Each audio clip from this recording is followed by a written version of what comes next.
আপনারা এখানে লেখা দেখছেন দর্শনা হল্ট। আসলে এই দর্শনা হল্ট কেন, সেই সম্পর্কে জানবো শাহরিয়ার আহমেদ ভাইয়ের কাছ থেকে। ভাই, হল্ট স্টেশন নাম হওয়ার পিছনে কিন্তু একটা কারণ আছে, সেটা হচ্ছে এখানে দেখেন দর্শনা হল্ট। অন্যান্য স্টেশন গুলো দেখবেন দেখা যাচ্ছে শুধুমাত্র এলাকার নাম লেখা থাকে, এখানে কিন্তু এক্সট্রা কথা আছে হল্ট। এই হল্টের অন্যতম কারণ হচ্ছে এর কিছু বৈশিষ্ট্য থাকে এই স্টেশনের। তার মধ্যে একটা হচ্ছে এখানে দেখেন সিঙ্গেল লাইন, এখানে সিঙ্গেল লাইন। আরও আছে আপনার এই স্টেশন থেকে কোনো রকম কিন্তু সিগন্যাল প্রদান করা হয় না, এখানে কোনো স্টেশন মাস্টার নেই।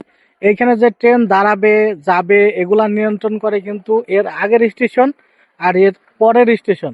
এর আগের স্টেশন আছে উথলি স্টেশন, ওইখান থেকে কমান্ড দেওয়া থাকে যে এই স্টেশনে ট্রেনটা দাঁড়াবে।